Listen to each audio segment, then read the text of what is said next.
Right, so hi, hello, welcome back to my channel.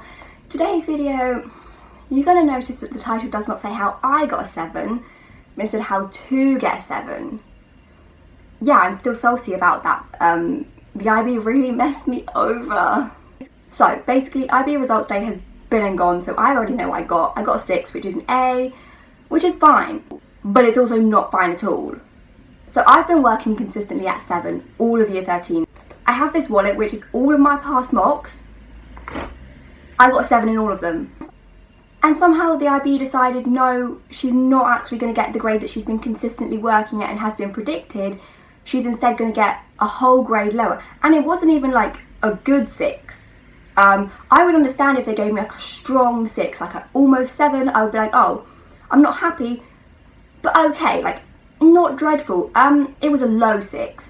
I've worked consistently at a mid to high 7, and they decided that in the exam I was going to somehow get 20 marks less. I'm really salty about this. I'm sure you can tell, but I'm very annoyed. Like, I don't need the grade to get to uni. It's not, like, I'm glad it doesn't affect my future, but if it did affect my future and the IB had screwed me over like that, I would probably be complaining a little bit more. I mean, I am complaining a lot because I'm very annoyed about it, but I could be complaining more, so, you know, think yourselves lucky that you're not getting me complaining all the time, and hopefully all of my complaining will be condensed into just the beginning section of this video. I'm going to tell you now it won't. I will complain later on, but, you know, if you don't like my complaining, sucks to be you, skip past it. No one's forcing you to watch. So, basically, in this video I'm going to explain kind of the outline of what IB psychology is. I've got all of my folders so I can show you my notes and explain everything. Then I'm also going to explain how I revised, how I took notes in lessons, and how I got a 7. I didn't get a 7, but how I would have got a 7 had COVID not come and just taken it from me. I'm very salty. Right, so IB psychology is basically A-level psychology, but also not.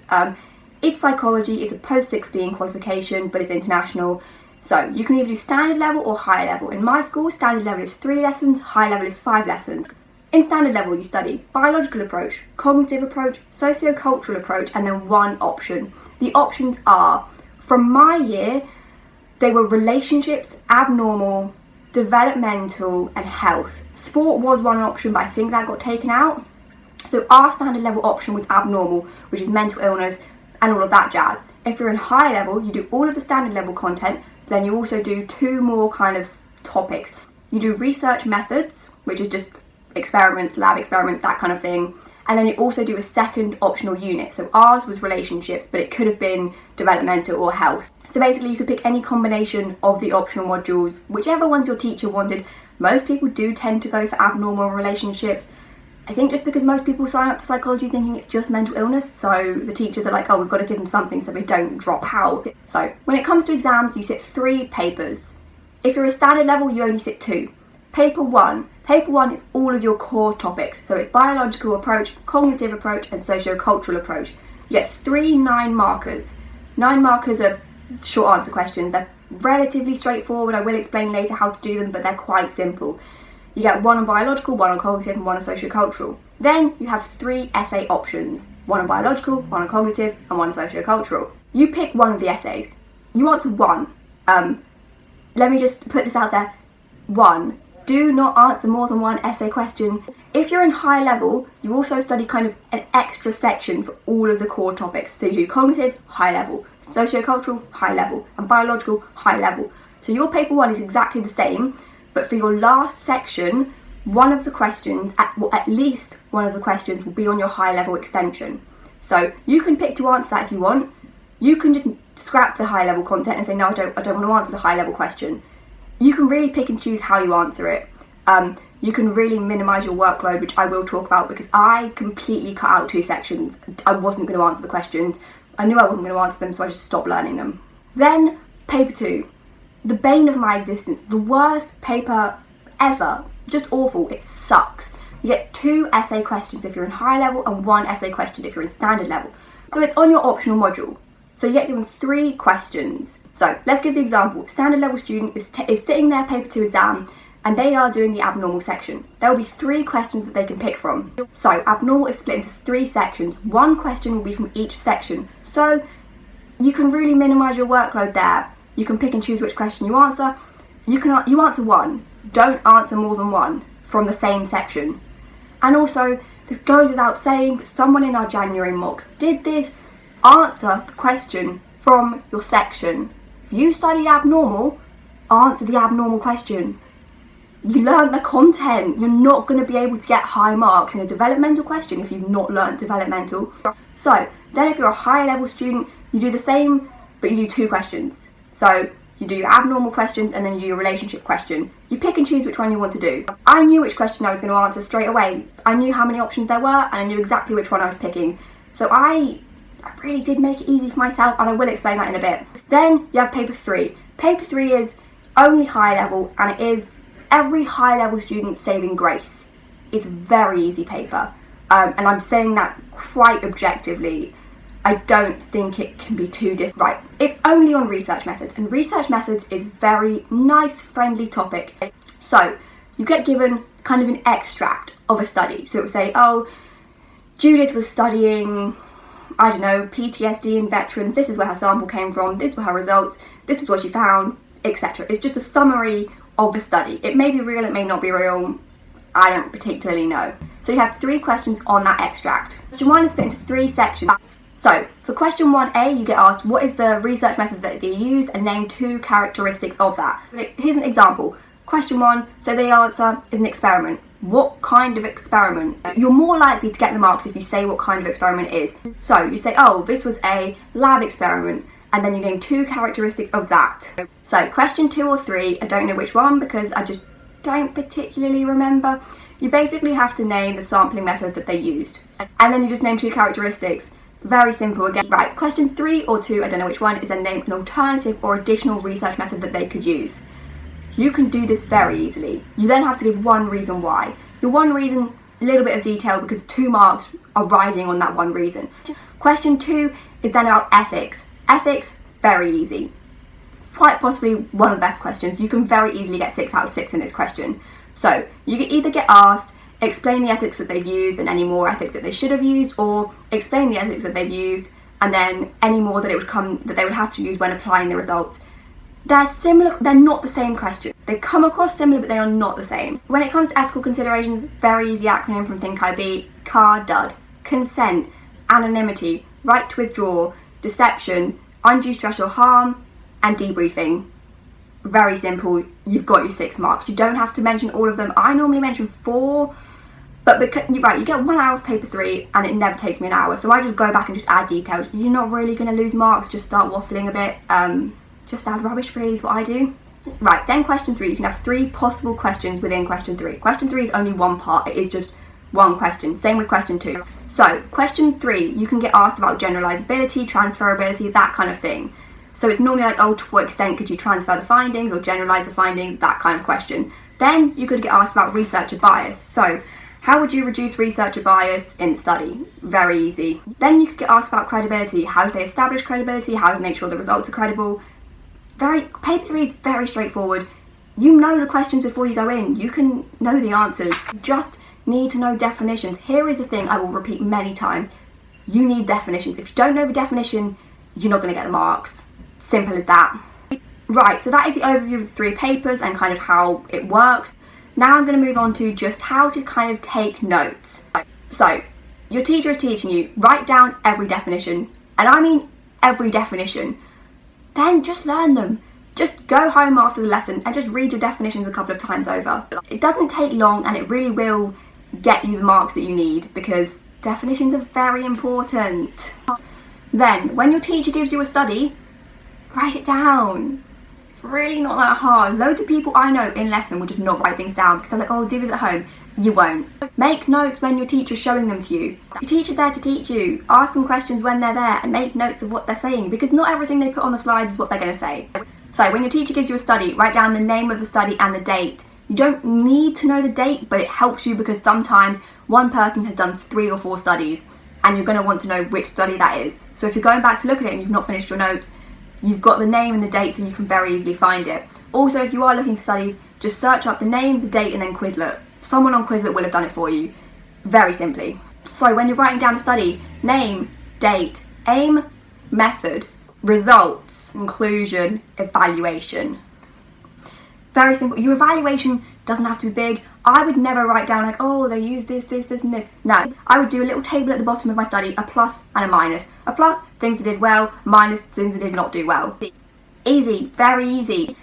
But there isn't really much you can do in lessons to maximise your learning, other than just paying attention. If your teacher tells you to write something down, write it down. If your teacher tells you to do homework, do homework. It's not hard. Oh, I forgot to mention in the other things, you do an IA. Your IA, internal assessment, is worth 21%, 23%, 20-something% of your grade. Do well in it. You can very easily do well. I think I got a 7 in mine, which really kind of helps pull you up. Didn't help me get a 7 though, but that's just on the IB being awful.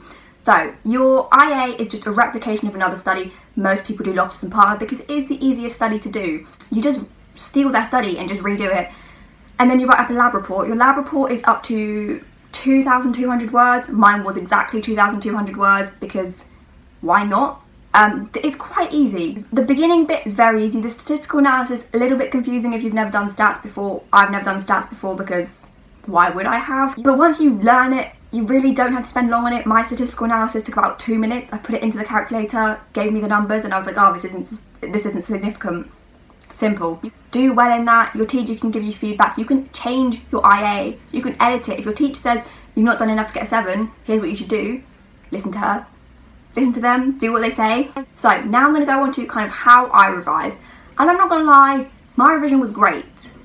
I am going to toot my own horn. I had a very good way of revising. This is my revision folder. If you've seen my biology video, there is nowhere near as much in here because you don't need to know that much.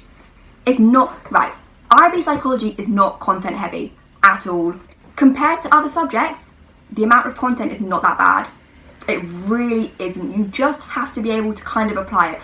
It's an essay subject. It's wishy-washy. You just lie. You just lie, you just make things up, you just wishy-washy, talk a little bit of waffle at the end and you can kind of tie things together. So I made a revision document. My revision document is great. I can't lie. My revision document for biology was about 110 pages. This is not even 30 and I've got every single thing I need to know, including the studies, which take up a lot of space. So you're going to have to answer short answer questions and long answer questions, extended response questions, long answer if you just don't want to say the other thing. Write down the questions you could get asked and then the study you're going to use. I've got every single question I could have been asked and then every single study I needed to know. So that way I can say, oh look, I can use Sparrow et al. For 2 questions. That's a great study. That one I really need to memorise. For the biological approach, learn Maguire. You need Maguire. You can use Maguire for 3 short answer questions. Maguire is a very good study. Learn Maguire. So do that for all your short answer questions. Do that for all your extended response questions. You've got all the studies you need to learn. It is a lot. These are all the studies I need to learn in flashcards. It's a lot, but once you start learning it, it's really not that hard. So here's a bit of advice that your teacher might not like, but I did it and I was going to do it anyway. So your short answer question, you need to answer every question. So for all of the short answer questions that you write down in here, learn all the short answer studies. You have to know them. If you do not know them, you're absolutely stuffed. You really are. Because the short answer question, they're your gold mines. They're your marks. That is where you need to do the best in. If you get 7 marks in all of your short answer questions, you only need 10 out of 22 in your essay to get 7. In the first paper at least. That's very easy to do. So for the last section of paper 1, you have a cognitive question, a biological question, and a socio-cultural question. You pick one. I picked cognitive. I worked out how many questions they could ask me for each thing, and then I picked the one that had the least questions. For biological, the high level extension has so many questions. They can ask you basically all of the questions they can ask you in standard level, but on animals. That's a lot of studies to learn. The socio-cultural questions, I preferred socio-cultural, right? I hated the high level extension. Cognitive, I didn't like it, but it had the least amount of studies to learn, so I chose cognitive. I learned the short answer question content for cognitive, biological and socio-cultural, and then the essay content for cognitive. I scrapped all of the other content and I just didn't learn it. Your teachers might not be happy with that advice, but that's what I did. I would have got a 7. I didn't, but I would have got a 7. Then for paper 2, so I said before, paper 2, you answer 1 or 2 questions. It's split into 3 sections. You only have to answer 1. Each section relates to a section of the content. Let's do abnormal as an example. So question 1 will be about diagnosis, ethics of diagnosis, abnormality, that kind of thing. Question 2 will be about explanations for disorders, and question 3 will be about treatment. So you can learn only the treatment questions. I think for abnormal, treatment ended up having less questions they could ask me, so I only learned treatment, scrapped all of the other content, and I just learned treatment. If I needed to, I could have answered a couple of the explanations for a disorder question, but I didn't need to. I knew the studies for treatment and I knew the content for treatment, because it really is easy. The content for treatment is very easy. It's literally just drugs, CBT, and then culture. For the content on treatment, there was 5 questions they could ask me. And out of those questions, for all of those questions, I could use one study. The same study could go for all of them. So, yeah. Your teacher might say no. My teacher said no. My teacher said no, learn 2 content sections, but I didn't want to, so yeah. So then for my revision, I also made a main document for all of the content. So I had at the beginning, I had a glossary.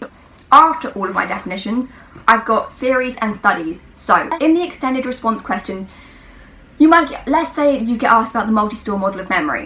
You just need to explain what the multi-store model of memory is. So on my section of multi-store model of memory, I've then put the 2 studies I would have used, Peterson and Murdoch. Then definition of multi-store memory, explanation of all of the stores, and then an evaluation, because you need an evaluation for the extended response questions to get marks. And then I've just summarised the 2 studies I used. So this is an example of what it looks like. Here you can see my title, Multi-Store Model of Memory, the 2 studies I would have used, definition, all about the model of memory, evaluation. And then you've got the rest of my evaluative points, Murdoch, Peterson and Peterson. I've got everything I need to know in this folder, literally everything. And then I did that for all of the content. For paper 3, I've just got a glossary. It's quite simple. It just says, it just defines the types of research methods and then gives you 2 characteristics of them. Very simple. I've also got the types of sampling and then a definition, types of generalizability, definition, credibility, researcher bias and reflexivity, defined. And that's my document. That is, you really don't need that much. Psychology's scary, I can't lie. Essays are hard, it's very difficult, it stresses you out, you have to learn a lot of weird stuff. But when it comes to the actual exams, it's not that hard to do well. You don't need to get too high marks to do well in them. Alongside my wallet folder document thing, I've got flashcards. I originally hand wrote these, but then I didn't like how it looked, so I then printed them all out because my school gave me printing credit and I like free stuff, so I printed it all.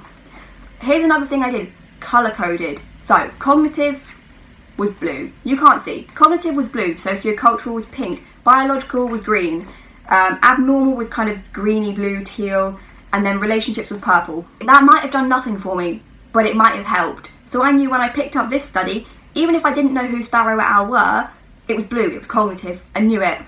So these are just very simple study summaries. It just says the name, the aim, the method, the research and the conclusion. I didn't include an evaluation on these because I didn't feel like I needed one. You don't really need to do that well to get a 7.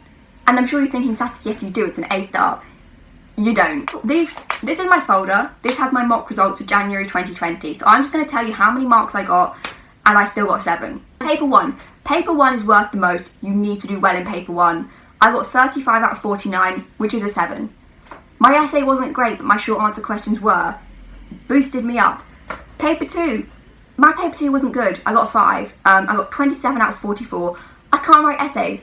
I can't write IB essays, basically. I don't know how to structure them very well, and I'm not very good at them, but it got me a 5. That's not bad, and when you combine them all, pulled you up, because paper 2 isn't worth that much. Paper 3, I got 18 out of 24, which is a high 6. Paper 3 is really easy marks. They are giving you the marks. Then my IA. Oh, my IA was out of 20 and I got 18, which is a 7. I don't know if that ever changed because that was just my teacher's mark, but that is the grades that I got. All of those combined gave me a 7, gave me 72.2%, which is a 7. I think 70% is a 7. I'm not particularly sure if that's changed or if that will change. So you really don't have to do that well in each individual paper to get a good combined score. You need to do well in paper 1. Paper 1 is where you get your marks. You have to know the paper 1 content. Even if you don't know paper 2 that well, if you know paper 1, I think that's worth 35% of your grade or something. It's worth more than the other papers, because it's also worth more marks, but the marks are much easier to get. So now I'm just going to explain how to kind of structure your answers. My essay structure is not good, so I probably won't go much into detail about that because I can't write essays, but my short answer questions are great. I am good at short answer questions. Short answer questions are out of 9 marks. So, get a very simple question, explain the working model of memory. Very simple. First 3 marks, definition. What's the working model of memory? Explain the memory stores, maybe who made it. Very simple, 3 or 4 sentences. Sentence 1, definition, and then 3 sentences about what it is really, but without repeating your definition, like the actual explanation of it. Then, your next 3 marks are for your study. Pick a study, Badley and Hitch, fine. Literally just write down the study. Just that. Oh, Badley and Hitch did a study on this. Oh, they studied this. Oh, they used this many participants. You don't need to put participant details or anything like that. You can very briefly explain what they did. You can do it in 3 or 4 sentences. Then, your last 3 marks, these are the ones I find the hardest to get. You have to link the study back to the question, which sounds simple, but sometimes it's just a bit weird to do. So you would say, oh, this study shows the working model of memory because X, Y, Z. And you just kind of waffle a little bit at the end. My short answer questions were roughly a page long. They can be significantly shorter than that, like much shorter. Some of the IB examples were like 400 words, 300 words, and they got 9 out of 9. So yeah, short answer questions, very easy to get the marks in. They really do just kind of give you the marks in a short answer question. You want to be, you obviously want to be aiming for 9. If you can get around 7 in each short answer question and then don't do too well in your essay, you've still got a pretty good grade. Then for your essay, I'm not good at writing essays. Let me just put that out there. My essays were weak. Sometimes I would do really well and I'd get 19 out of 22. Sometimes I'd get 13, which is not good. It's above half marks, but like, might as well have not even done it. It's not good for me at all. Right, before I go on to explain how to write an essay, I'm just going to show you what my paper looks like. It's a mess. You can write on your paper so much, they don't care. I scribbled and scribbled. So, once you know what question they're going to ask you, so let's say, right, here was one of my questions. Explain one technique used to study the brain in relation to behaviour. Maguire. I wrote down Maguire straight away. The second I had a pen, just in case I forgot, I wrote down the study that I was going to be using and just a brief outline. So one of my questions was explain the role of cultural dimensions on behaviour. I knew that Berry did that study and I was just trying to remember details. As I was answering the other questions, if a detail came to me, shove it in, why not? So now I'm going to explain how to answer an essay question. I'm going to use an example that I've got in front of me because I've got the essay in front of me. So here is my question. This is a higher level extension. Discuss positive and or negative effects of modern technology on cognitive processes. So, and or pick. Do you want to do just positive? Do you want to do just negative? Or do you want to do both? I think I did just negative because I knew more studies on negative. I may have shoved in a positive one, but I wasn't too sure. Also, before I picked that was going to be the question, I wrote down my studies for the other question. So, discuss one or more effects of stereotyping on behaviour. I wrote down the studies I could have used in case I got to the beginning of the other essay and I thought, no, can't do it. So, I wrote down the studies I was going to use, random diagrams. Just write down rubbish on your page. No one is going to look at your front page and think that's rubbish, oh, we can't give her marks. They don't care. So, at the beginning, you kind of want to define your main terms. This is kind of modern technology. I didn't particularly define modern technology, I just kind of explained what it is. Oh, it's getting more popular. Oh, it could be helpful, it could be bad. Explain what you're going to talk about without explicitly saying, oh, in this essay I'm going to discuss, because that sounds like a bad essay. But just say, oh, there are many positive effects. For example, this study focuses on this positive effect. You know, something like that. So, you do your introduction, you move on to your first study. Straight after. Your introduction is not that long. This is my introduction, this big. I have big handwriting, that's 3 or 4 sentences. It's the same as a short answer question. You can sometimes write significantly more. Sometimes, if your question is on like a working model of memory, you have to write more to get the marks. You have to give a very detailed explanation of the working model of memory to get the marks. So, Then, explain your study. Give as much detail as you've got. If you can guess the age of the participants or any specific details, put them in, you might get more marks for it. You really do want to say a lot about the study. This is my explanation of one study, this, and also this. For my short answer question, it would probably have been about that big. But for an essay, put as much as you can in. Then, you want to kind of evaluate that study and link it back to the question straight after you've done it. You kind of want to do like 2 short answer question structures, if that makes sense, but without the first bit. So at the beginning, definition, study, link, basically a short answer question. Then after you kind of explain it, link it to the study, you can give an evaluation. This is not the structure my teacher likes, so I'm sorry if I'm letting you down if you ever watch this, but this is how I did them. It didn't get me great marks, but it got me enough to get a 7. Then you evaluate the study. So, example, I studied, this is about Storm et al. Despite the study being highly controlled and therefore able to provide a cause and effect relationship, controlling all of the extraneous variables is impossible.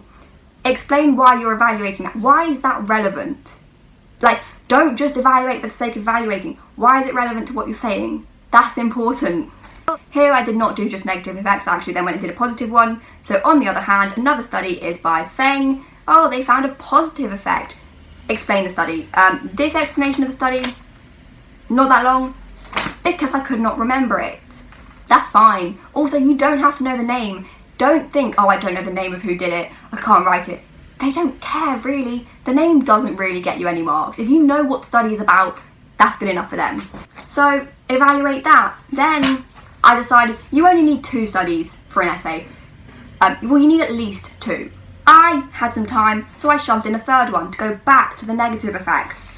So, evaluate that one. And then, conclude. This is my conclusion. It's about a page long, a bit less than a page. Your conclusion is quite important. You basically just have to kind of summarise what you've said. How is it relevant? Don't introduce any new points. Don't randomly say, oh yeah, no, here's a new evaluative point. They don't care. You've passed your section. They're not bothered anymore. Just get it done. So, I'm going to quickly go through the marking for an essay. This is going to be a long video. I'm sorry, but if you're interested, I'm sure this will be helpful. This is the kind of thing that would have really helped me. So, for an essay, there is 5 criterion. Criterion A, focus on the question. So you can get 2 marks. Basically just, does your essay answer the question? And you think, oh, easy, I'm going to get 2 marks. I got 1 mark in this one. You've really got to streamline your essay and keep it focused on the actual topic rather than just going off on a tangent. Like, stay on topic. So criterion B is knowledge and understanding. This is out of 6 marks. This is basically just, do you have knowledge? Do you know what you're talking about? Did you use appropriate terminology?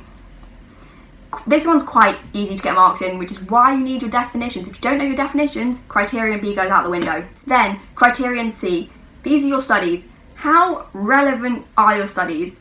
Are they actually relevant to the question? Do they make sense being used? And you might think, oh, well, yeah, it uses, yeah, of course.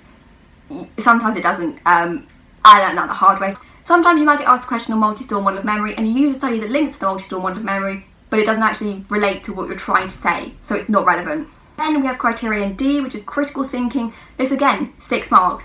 This is just your kind of, it's not just your evaluation, but it's kind of how relevant is what you're saying. Are you actually answering the question and kind of critically analysing what you're saying? You can't really explain critical thinking, you just kind of know what critical thinking is. Then, criterion E, clarity and organisation, 2 marks. You think this is an easy 2 marks. It's not. Sometimes it's an easy 2 marks. In this case, I got 1 out of 2. It wasn't an easy 2 mark. You basically just have to, this is, again, staying on topic, nice structure of your paragraphs, doing a good structure of your essays overall. Do you actually know what you're on about, basically? So, now I'm kind of going on to something else I did. These are all the essays I wrote, just because. Some of these I was set for homework, some of these I was not. Practice your essays. If you're doing badly in essays, practice them. If you're doing badly in short answer questions, practice them. I did 1 essay a week. So I've got a lot of random essays here, a lot of random short answer questions that I've just written for the sake of writing. Write essays, just, it's not fun, it's boring, it takes an hour, it's not fun at all, but it will get you the marks. It's boring, but you've got to do it. Your essays don't have to be great, but they have to be good. Right, so now, these are some websites that helped me. Think IB, your school may or may not have a subscription. My school had a subscription and didn't tell us for a very long time, so we couldn't access it. Think IB is great. Then, Quizlet, you might think, oh, no. Yeah, Quizlet is where I got all my studies from. If you just search the study name, the year, and then Quizlet on Google, you will find someone else that's put them all up for you, and then you don't have to write them out in your words. Quizlet will save you a lot of time. IB Psych Matters, I will link all of these down below. IB Psych Matters is quite good. It's under construction sometimes, they're still kind of editing it, it's not got all of the sections up yet, but it kind of it shows you the studies in quite a nice, simple, bullet pointed way. It basically gives you all the content, you can use it whilst during lessons. I found it quite good. Then, IB Guides. This is for the old syllabus, so sometimes it's not relevant, but sometimes it really is quite helpful. They basically plan essays out for you. And I'm not good at planning essays, I don't normally plan them, but this was great. It will basically have a question at the top and then bullet point all of the answers basically, and it's very helpful. So, those are all the websites that I used. If I have any more that I can think of, I'll link them down below, but I think that's about it. Yeah, so that is the video. If you have any questions, put them down below, and it's also, if anyone knows how I can upload all of my notes, because I have all of these documents saved, so I can give you the answers to IB Psychology, but I don't know how to put them up online. I know that you can put them on Google Drive, but I don't want to because I've deleted them from Google Drive, and I don't want to put them back up because I know I would delete them at some point. So if there's any websites that I can just kind of upload them and give them to you for free download, please let me know, because I'm not going to use them anymore. I'm not going to use them anymore, so if I can help someone else, go for it, because I really could not find resources. But yeah, that is the video. If you sat through all of this, congratulations. I'm sure you only watched this because you are doing IB Psychology, so I hope it goes very well for you. I hope the IB don't screw you over like they did with me, because you probably will be actually sitting your exams. But yeah, if you've got any more questions, leave them down below. If you have anything nice to say, please say it. If you don't have anything nice to say, don't say it. If you didn't enjoy this video, it sucks to be you. It's not my problem. But yeah, thank you very much for watching.